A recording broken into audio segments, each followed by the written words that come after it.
Hey everyone, what is going on?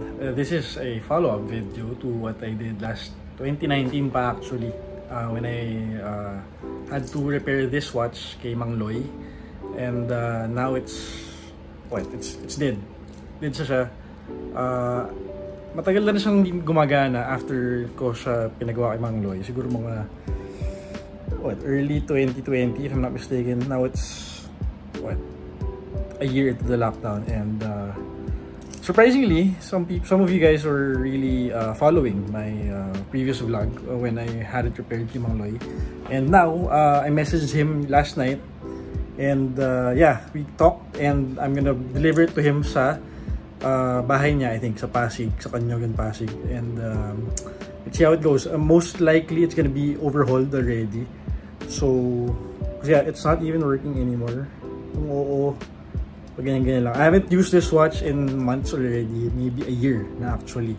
So yeah, let's go. Let's get in there. I'm in Mandaluyong right now, and I'm heading over to his place and to have this dropped off. So let's go.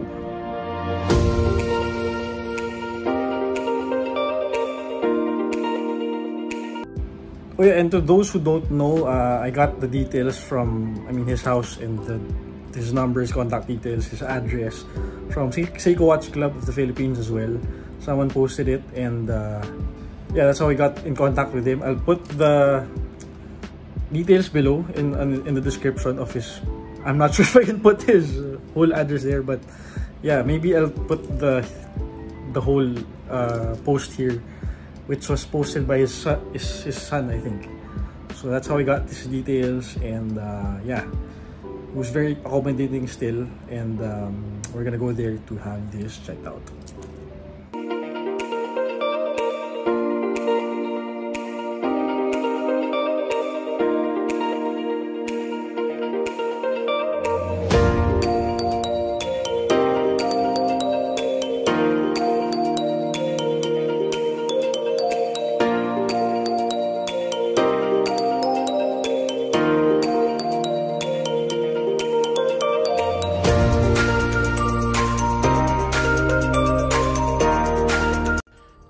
Hey guys, so we're here kay Mang Loy. Ito na siya. Ito na yung bahay niya. Yan. Ito. So medyo skip yung village nila, pero okay lang naman.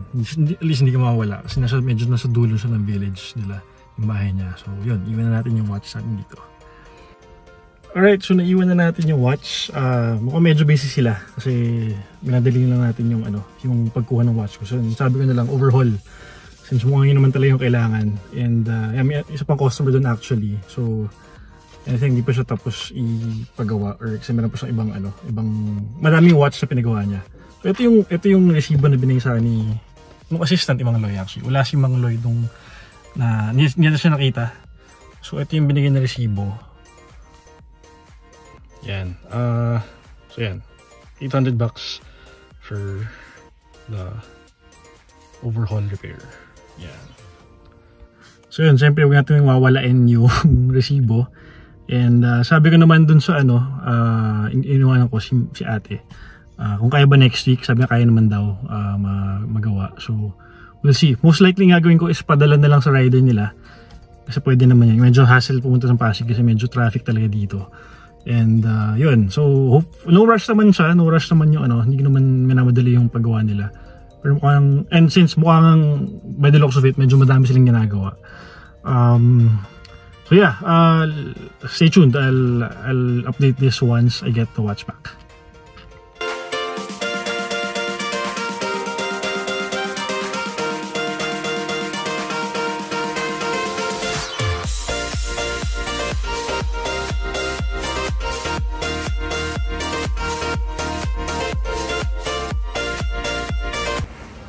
Alright, so what's up everyone? Update lang. I got my watch already.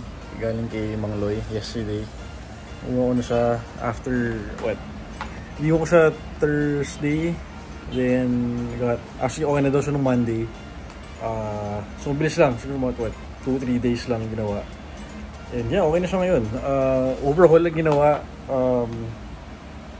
It's doing really good now. Parang bago na siya ulit. So very easy. Just go to Mang Loy's house, contact mo siya. I'll leave the details below here. And yeah, still the best man for the job, you know. Salamat Mang Loy, salamat Sir Lloyd. Usually ang kausap ko is yung anak niya, si Sir Lloyd. I think he handles the operations ng logistics in terms of if you want to get your watch grabbed, padala doon, or so may options pala sila, no? You can either go there, drop off your watch sa Pasig, or ay padala mo sa rider nila. Meron silang rider, may schedule lang sila. May schedule lang yung rider nila for the week. So meron here, this is a schedule, ganyan. And then ang original plan ko was actually to, since dinala ko na nga yung watch doon, bala ko na lang sana ipa-deliver nila yung watch sa akin after pag natapos na. Pero naano ko na lang din, pinick up ko na lang din after, since napunta din naman ako ng Pasig eventually. Kasi Tuesdays and Fridays lang yung schedule ng rider nila. So yeah, just make sure to hindi naman sila usap syempre. So yeah, thank you guys for watching the first part nung una ko siyang pinagawa before. And this is a follow-up to that, actually, to that video.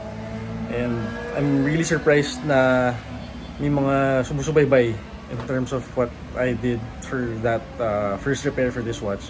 So here it is, here's a follow-up to that video, and hopefully tumagal na tong since overhaul naman siya. So hopefully I wouldn't have to service it for how many years pa.